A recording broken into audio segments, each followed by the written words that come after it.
Hi, I'm Melissa. I'm the marketing lead at Zalando for UK and Ireland. We are the largest online fashion retailer in Europe, but at the moment we're growing brand awareness in the UK. We only launched in Ireland last year, and we have quite an interesting perspective on data because we're a digital first company. We use artificial intelligence in lots of a variety of ways.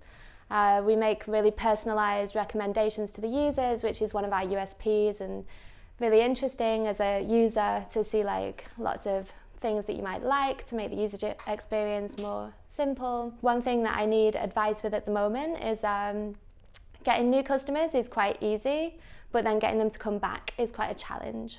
How could I use data to assess what to do here? Great question. So I think one of the challenges with a digital first business, so one that's grown out of digital, is that the metrics are plenty within that e-commerce environment, and the outside world can feel like a slightly inferior sort of data.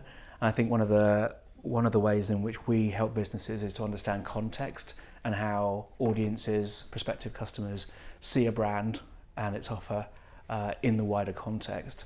So my counsel to brands that are digital first is there's lots of things that go on in the big wide world out there that you need to take account of, and sometimes search and digital metrics, click-through rates, and those very, very impressive digital measures don't show the whole picture.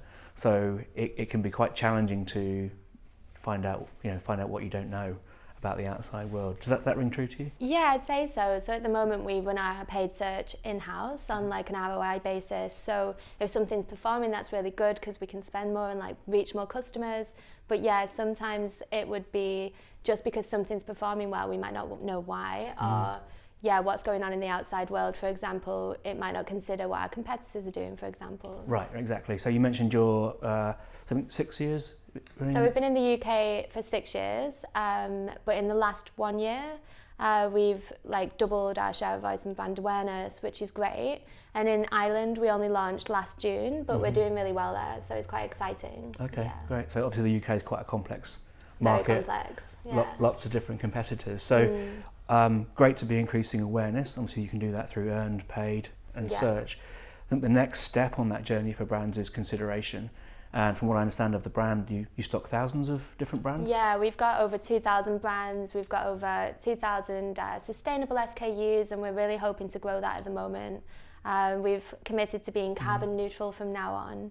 So yeah, really great brand proposition. So it sounds like you've got a great social purpose proposition there. For sure, yeah.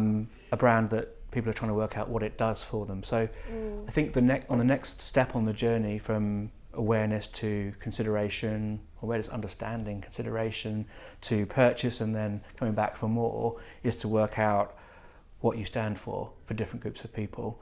And I think one of the challenges for retailers who stock many different items and many different brands within their repertoire is what need are we serving? So you've obviously got some stiff competition from the old bricks and mortar. Yeah. You've got ASOS, Amazon, even eBay as worthy digital competitors.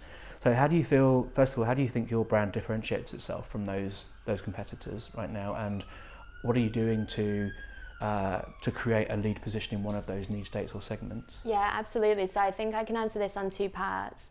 One side, for the users, have a really wide access to European brands that they might not be able to get anywhere else, such as like Scandi brands that they might not be able to find on the high street. And then also on the other side from that, for a lot of high street brands that are struggling with the death of the high street and like struggling to pay the bills, we offer them a European audience. So if they onboard to our platform, then they've got access to all the wider European audience. So we really help both in the way that we run our platform strategy. Okay, so the full supply chain. The full supply chain, really, yeah. So to the point I was mentioning around the different moments. So I've never bought a little black dress, but I can imagine that's a moment that's important in someone's life. For sure. Are there moments where specific items of clothing or certain brands you think really could appeal? And do you find ways through your marketing tactics to deliver that now? Yeah, I mean, I think we definitely target lots of different key events in somebody's life, and we also do this like with a lot of our influencers. One interesting thing we do at Zalando is we use the data from our influencers what the items they choose, as well as the items our stylists choose for their clients, and we overlay the data sets on top of each other to make wider recommendations of outfit choices to customers through machine learning and wider recommendations. So, I mean, personalization and automation is key to getting a great customer experience. I think the piece that can be missing for digital brands is how people get there in the first place, that first step to getting to the platform, and importantly then understanding why, if they don't come back, they didn't come back. So is that something that you guys work with, or do you think that's maybe a bit of a blind spot right now? I think it could be a blind spot. I mean, of course we have retargeting and we attract a lot of customers through that, and working our way through the marketing funnel, but I think we could always know more about the consumer, right? Yeah, sure. Yeah. One of the things we offer clients at Delineate is this kind of external perspective, that we believe that there's a wide audience from teens right through to our grandparents who have an influence on decision sets for different categories and the factors that drive you to choose a retailer. Is that something that you think digital alone gives you, or do you think you do need to have an external perspective? I think, at the moment we use our brand monitor to understand our customer more, and obviously we have a lot of data about our customers ourselves as well. But I think, it's always good to have a wider picture of who's buying, if grandparents are buying for their younger members of the family and things like that. Right, shopper versus consumer. Yeah, shopper versus consumer, yeah. Right, okay. One other area that I find some brands struggle with is understanding the either amplification or cannibalization effect of using different media at the same time, or indeed how competitors are impacting the impact of comms. How do you address that right now? Is that something you looking at paid search? I mean, I think, of course, when you're a multi-brand retailer as well, you've also got to take that into account with your paid search with all the brands you're stocking on site and their activity that they're running as well. So that is definitely something we consider internally. And also just focusing on a lot of the key brands that are really critical in our markets, because we're across 17 markets. So of course that really varies across the board. I mean, we really have to take that into account, cannibalization. When we sort it out, we have to make sure with SEO and paid search that they're working together. Checking our SQL every month and things like that to make sure we're not overlapping too much. Sure. Yeah. And one of the challenges we see that our clients face is they don't have common metrics across search, paid, TV, radio, print, etc. And so where we deliver our tools to clients is to consider an always on. Does that include attribution as well then? It does, yeah. It goes to attribution, so we can attribute granular attribution of how spend is impacting people's awareness of different media. And how's that measured? So we number of metrics. So we ultimately work with what's called the AMEC measurement framework. This is outputs, outtakes, and outcomes. And most businesses really want to understand the outcome. Is someone going to buy a product from us? So that includes PR as well. Includes PR, and absolutely. Social. And social, yeah. So we're asking people to tell us what they've been exposed to recently in the last day. A narrow group of people or a wide group of people that might be considered consumers, often the target for all that communications, and we can tie that, if required, to other sources as well to look at whether they actually did visit the site.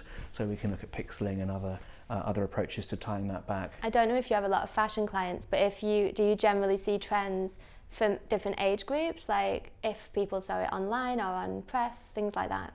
It's really varied by category, and indeed product and brand, of course. So this is why we recommend an audience-in approach, because sometimes unexpected things happen with how things move through social, how good PR work can let a story travel in an unusual way, and sometimes positive, sometimes negative. Yeah. So we try to have an always-on approach, all audience, that can help us track what's going on. But say the outputs, outtakes, outcomes, really, really important. I think a lot of channels such as PR still stop at outputs. How many clippings or impressions did I have? The outtake would be potential readership, and the outcome would be, did I actually do something about it? And on social, it might be how many tweets, how many comments, like, shares, or tracking actually how many people followed the link through to the site, and then you track them in your usual way. But tying that all together, particularly for a brand that's becoming more known in the UK, could be something to look at those kind of tools. Yeah, definitely. I think one interesting thing now with the swipe up is obviously we link it to a get the look page where you can shop the entire outfit. So it's quite nice to be able to see clear click through to sale. Yeah, really interesting. But yeah, the more data and we can collect and like see where people are coming from, how we can reach them better. Sure. Always useful. Yeah, I think the other thing, which is something perhaps that digital brands don't consider from the old research world of doing surveys and things, is that how fast things can be now. So brands are able to use always-on tools to make in-life campaign decisions. Is that paid campaign working? Is it actually hitting our target audience versus just anyone who's never going to buy our product? Is it wasted spend? Yeah. Are we preaching to the converted? Yeah. That's really, really important that we have that ability to sort of check and change as we go. And so when you gather a lot of information about like someone's customer, do you have a good example maybe from fashion about how you've directed a campaign to change direction? Yep, so with a grocery retailer, so not fashion but retail still. Sorry about that. Is that right? Not into fashion yet. Maybe you become a client. Yeah. Who knows? So within the retail space, in the grocery retailer space, understanding this concept of barbecue weekend in the summer and the factors which actually came into play around how they respond to barbecue campaigns. So it's not quite as clear cut as you'd imagine when you're identifying the shopper and who you should be targeting. And there was a number of really interesting factors, one of which wasn't the weather. The weather didn't actually impact the weekend. Very interesting that... like Brits will have a barbecue in any weather. Well, exactly. So if you use weather as a strong signal in your analytics and relied on a machine to decide that which weekend is most probably the barbecue weekend, and it's important for retailers because they stock perishables like lettuces and other things days in advance. Actually, it's about the forecast being right and a sports match not being on that weekend, and other factors that all come into play. And then people lock down the weekend and they go for it, and you'll be there with the brolly, irrespective of whether it's actually nice weather. I mean, or not. the weather for us really does make a big impact. You know, when it's colder, we sell more, without a doubt. And like even our paid search, if we're advertising winter weather or rain wear, you know, and we target that to when it's raining, of course our sales go up, and it's great. Yeah. So you've got context and time-based, automatic, programmatic. I'm guessing. Yeah. Very interesting. Yeah, it's really interesting, but I love learning more about like different sort of factors that you might not think, especially because I'm based in Berlin. Like having my ear to the ground in the UK can sometimes be quite difficult. You know, I can't even watch Love Island because you can't stream in Germany. Okay. So you know, it is really nice to understand like different factors that could affect campaigns. Okay. What would you say your biggest blind spot with data and analytics is right now as a business? I think it would form into like cultural relevance, things that are happening. Like when I look at some of our competitors, I think they do a really good job of tapping into cultural phenomenon, what people are watching, what people are talking about, you know, different celebrities, what like the latest scandals are playing on, things like that. Right. And when you're not actually situated in a market, it can sometimes be quite difficult to like keep on top of things like that and turn things around quick enough to involve it in your strategies and respond quite quickly to things like that. So the machine can't do it all. Well, the machine can't do everything. You just still need people. Yeah. Okay, very interesting. For sure. Okay, so final question from me really. I think you mentioned you're still a lower awareness brand. How do you think you're going to help the brand over the next year or so grow in awareness? What kind of things do you think you can do? Yeah, absolutely. So at the moment, we have an always-on PR strategy and influencer strategy. I'm definitely looking at more traditional forms of media as well. But of course, we are a digital-first company. Connecting with our users online is definitely going to be the way we'll expand, I would say. Great. And just for the record, how do I pronounce your brand name again? Zalando. Thank you very much.